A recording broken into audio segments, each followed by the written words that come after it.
দেখেন বাছুর গরুতে আমার সময় লাগতেছে কম, পুঁজি লাগতেছে কম, তারপরে রিস্কও কম থাকে, ইনকামও বেশি। তাহলে কেন আমি বড় গরু পালন করব? কম সময়ের মধ্যে যদি বেশি টাকা যদি ইনকাম করতে হয়, আমি মনে করি যে বাছুর গরু সেক্টরটাই বেস্ট। আসসালামু আলাইকুম প্রিয় ভালোবাসার ভাইরা আমার।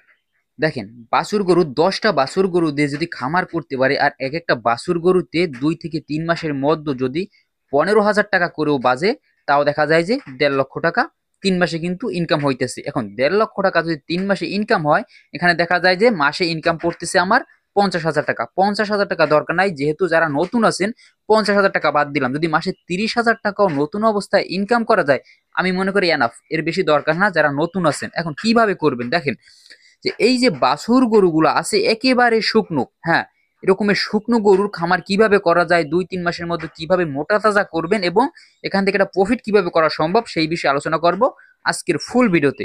এক নম্বরে আলোচনা করব, দেখেন যে কোন ধরনের বা কোন ক্যাটাগরির বাছুর গরু দিয়ে খামার করলে বেশি প্রফিট করা সম্ভব। দেখেন সামনে দুইটা বাচ্চা আছে, এই যে বাচ্চা একটা শাহিওয়ালের এবং একটা ফ্রিজিয়ানের, এটা কিন্তু অলরেডি খামারে 2 মাস হয়ে গেছে, মোটা তাজা হয়ে গেছে। এখন অলরেডি মোটা তাজা হওয়ার পরে ওই যে দুইটা বাচ্চা আছে, দুইটা বাচ্চায় কিন্তু 15-15 30 কম করে হলেও নিয়ে দাঁড়াই আছে 2 মাসের ব্যবধানে। এখন এর বাদে ওই যে বাইরে যে বাচ্চাগুলো আছে, যদি আপনাদের দেখাই তাহলে বুঝতে পারবেন, বাইরে এই যে বাচ্চাগুলো একেবারে শুকনো, নতুন কেনা, বর্তমানে দেখা যায় 1 সপ্তাহ বা 2 সপ্তাহের মধ্যে গড়ে কেনা, একেবারে শুকনো, হয়তো আপনাদের পছন্দ হবে না। এখন পছন্দ হওয়ার বিষয় না, এখানে টাকা ইনকামের বিষয়। একেবারে শুকনো দেখেন। এখন এই বাছুরগুলো যদি 3 মাস ঠিকঠাক মতন ট্রিটমেন্ট করা যায় এবং খাবার দেওয়া যায়, দেখা যায় 3 মাসের মধ্যে ফিট হয়ে যাবে, মানে সম্পূর্ণ গায়ে মাংস ধরবে। এখন এই কোয়ালিটি দেখেন, কোয়ালিটি কিন্তু অনেক সুন্দর। দেখেন সুন্দর কোয়ালিটি দেখে কিনতে হবে, শুকনো হোক সমস্যা নাই। এই যে বাছুর গরুটা যখন মোটা তাজা হবে, কোয়ালিটি অলরেডি সুন্দর আছে, তখন আরো সুন্দর দেখা যাবে। দেখেন প্রতিটা গরুর কিন্তু বাছুরের কিন্তু কোয়ালিটি অনেক সুন্দর। 2 নাম্বার যে বিষয়টা নিয়ে আলোচনা করব, দেখেন এই যে মোটা তাজা করণের ক্ষেত্রে যে দানাদারের একটা বিষয় আছে, এটা কি খাওয়াবেন বা কিভাবে মোটা তাজা করবেন এই 2 থেকে 3 মাসের মধ্যে। দেখেন এখানে এই যে ছোট সাইজের বাছুর গরুগুলো আছে, গড়ে 20,000 টাকার মধ্যে কেনা হয়েছে। তো গড়ে 20,000 টাকার মধ্যে কেনার চেষ্টা করবেন, হাটে গেলে এরকমের শুকনো নাথিং গরুগুলো কিন্তু আপনারা কম দামে পেয়ে যাবেন। তো আনার পরে প্রথমে যে ট্রিটমেন্টটা দিতে হবে, প্রথমে আনার পরেই অনেকে কি করি কৃমির ওষুধটা দিয়ে দিই না, আনার পরেই দেওয়া যাবে না।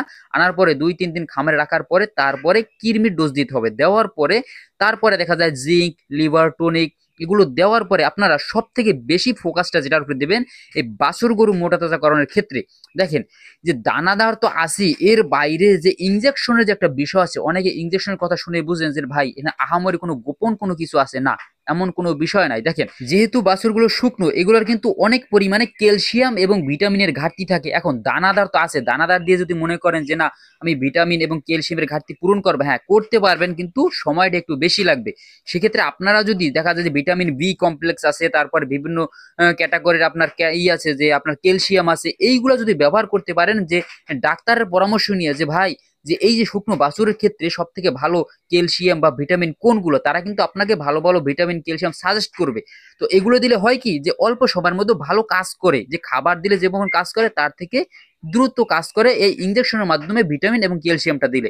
তো এইটা যদি ঠিকঠাক মতন প্রয়োগ করতে পারেন, এবং এর পাশে ভুট্টার যে একটা গুঁড়ি আছে, ভুট্টা ভাঙা, তো এটা এবং ফিট এবং সাথে হালকা কিছু চালের গুঁড়া বা অনেকে অনেক কিছুই ব্যবহার করে, তো একটা দানাদার তৈরি করতে পারেন। এখানে আহামরি কিছু দিতে হবে বিষয়টা এমন না। যাই হোক, প্রথম দিকে একটু সমস্যা হবে, সময় একটু বেশি লাগবে, এটাই স্বাভাবিক, একবারই সবকিছু করা সম্ভব না। আস্তে আস্তে আপনারা যখন অভিজ্ঞতা অর্জন করবেন, তারপরে সহজেই দেখেন যে মোটা তাজা করতে পারবেন, আপনাদের ব্যক্তিগত ব্যাপার। তারপর আসি যে 10,000 টাকা, যে বললাম যে কম করে হলেও যদি 10,000 টাকা ইনকাম করা যায় একটা বাচ্চা থেকে, তাও দেখা যায় যে 10টা বাচ্চা থেকে 1 লাখ টাকা বা 15,000 টাকা ইনকাম করা গেলে 10টা বাচ্চা থেকে 1.5 লক্ষ টাকা। কিভাবে? সব গরুতে তো আর হবে না বা সব বাছুরেও হবে না। দেখেন যে প্রথমেই বলছি যে ভাই সবকিছু আপনার কোয়ালিটির উপর, যদি আপনি একটা কোয়ালিটিফুল বাচ্চা কিনতে পারেন, এখন কোয়ালিটিফুল বাচ্চাটাকে যখন আপনি খাবার দিবেন, সুস্থ করবেন, আরো কোয়ালিটিফুল আরো সুন্দর দেখাবে, তখনই ওটার চাহিদা বেড়ে যাবে।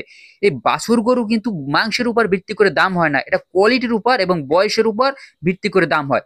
এখন আপনি শুকনো কেনার সময় যদি ভালো কোয়ালিটি দেখে, শাহিওয়ালের শুকিয়ে গেছে, এই গ্রাম থেকে যেহেতু কিনবেন বা হাট থেকে কিনবেন, দেখা যায় এই গ্রামের যে লোকজন আছে তারা শুকাই ফেলাইছে, খাবার নেই দিয়ে, এমন শুকনো গরু কোয়ালিটিফুল বাছুর যদি কিনতে পারেন, মোটা তাজা করলে দেখা যায় যে 12 টাকা ইনকাম হয় এখানে। তো আপনাদের বুঝে বুঝে গরু কিনতে হবে। প্রথমে হয়তো বুঝবেন না, 2-1 চালান যারা বুঝে তাদের নিয়ে কিনবেন, তারপর অভিজ্ঞতা যখন হয়ে যাবে তখন না হয় একা একা কিনবেন। যাই হোক, তো প্রথমে একটা কথাই বলবো ভাই, অল্প টাকা দিয়ে খামার শুরু করবেন, তাহলে ভালো কিছু হবে। ভালো থাকবেন, সুস্থ থাকবেন, ধন্যবাদ সবাইকে।